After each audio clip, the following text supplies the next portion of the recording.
once you've got your comfortable position, just straightening up the body, closing your eyes, and just holding in mind this habit that you want to change. So this behavior that you're probably doing day to day to manage difficult emotions that come up, and they could be everything from sadness, anger, frustration, through to boredom right now, or restlessness, agitation, anxiety, shame.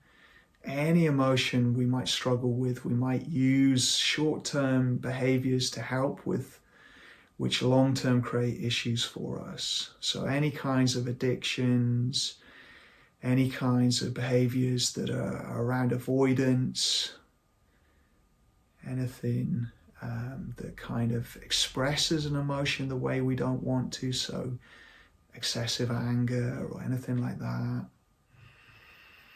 We can work with any of those urges. So what happens with those behaviors is we feel a painful emotion, and then we have this urge to do that behavior. So we want to catch it really early if we can. And so the first step of this practice, again, is to use mindfulness to notice and name the emotion and then the urge. So you would scan your body and mind and just say to yourself, I notice that I'm feeling sadness or anger or frustration or boredom. So think to yourself, what do you think the emotion is that you've typically struggled with this habit? And then just name that. You might be feeling it now, but you might not. So you might just imagine how you would feel it. Where would it be in your body? And how would you name it? I notice that I'm feeling stressed. And then we want to notice and name the urge. So I notice I'm having the urge to eat the chocolate bar. I notice I'm having the urge to avoid speaking to people. I notice I'm having the urge to shout and be aggressive. I notice I'm having the urge to stay in bed and avoid the world. I notice I'm having the urge to have another glass of wine. Whatever it might be, just naming that urge. So you can do that now to practice it. It might be that urge is here. You know, we all might feel urges around food as the morning goes on, so that might be here. But if it's not here, just imagine what the urge is that you're struggling with. And then with curiosity, we want to look at our body and our mind and see what's going on there. You know, what does that urge feel like that tells you can't resist it? Is it a restlessness? Is it like your hands are moving for the biscuits already? Is it, a real raising of energy? Is it a flatness, a shutdown, a kind of sadness? How does that urge present in your body? And if we have some curiosity, that can help us to surf it. So the metaphor with urge surfing is the urge is like a wave. On the way up, it feels like we can't resist it, but when it crests and comes down the other side, that's the point we can move through it and we can go on to do something else. So we need to learn to surf it.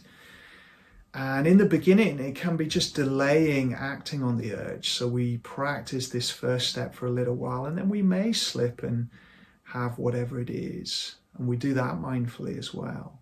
But this first stage is important, to be mindful and aware of the emotion and the urge that causes this. And then we want to do this with compassion as well. We want to say to ourselves, this is painful, this is a tough urge, a tough emotion. We're not alone with this, other people struggle with this. Okay, I'm going to try and surf this, I'm going to try and support myself. And then the middle step, we connect with values and goals that might help us with this. So we might say, yes, I could eat the chocolate bar, but I value my health. I value my discipline actually and self-control, or my focus, or I value the other activity I want to do instead of this habit. So whatever values might support you, so it could be self-compassion and kindness, health, family might come into this, values around self-mastery, focus, they can help us with urges to procrastinate. So whatever the values might be that help us there, that gives us some extra motivation.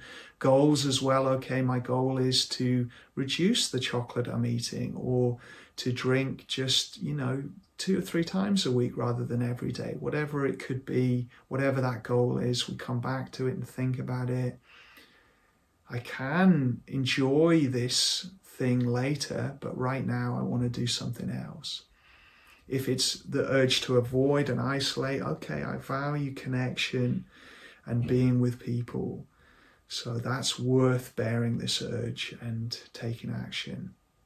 So think now, what values and goals could help you with this habit that you're talking about?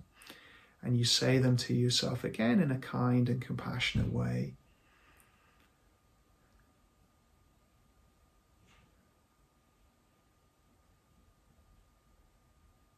And then the final part is we take action with mindfulness and compassion. So we focus on a healthy alternative. If it's, for example, the urge to eat chocolate could come up while we're trying to work. We're working at home. Suddenly all our supplies are very close to us. It's very common for everyone to eat a bit more right now.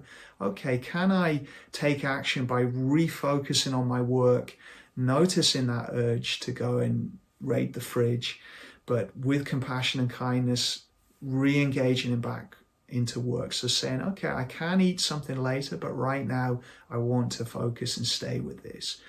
If it's an urge to avoid, okay, I could stay in bed right now, but actually I want to get up and live my life. So I'm going to just sit on the edge of the bed. That's my taking action. I'm going to start to move, and then I'm going to go and do something supportive for myself, a hobby, connect with someone, do something that's meaningful to me.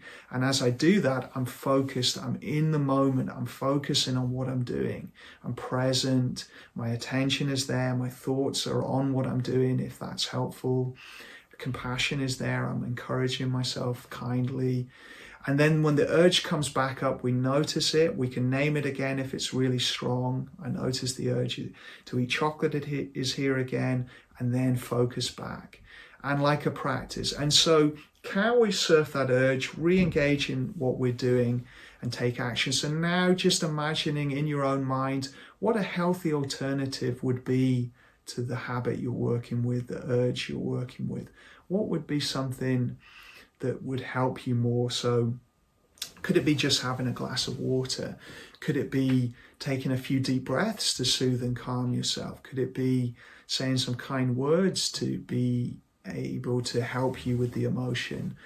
What habit could help you instead of this? What's a healthy alternative? And then picture yourself taking action, being focused, being in the moment with it. And we can use drop and anchor. We can use our body here as well. Okay, and then just taking a few deep breaths now. And when you're ready, engaging back here. So that final step is coming back to what we're doing now. So you can open your eyes and come back into this moment with us together, exploring self-compassion, exploring different ways to work with emotions and to support ourselves.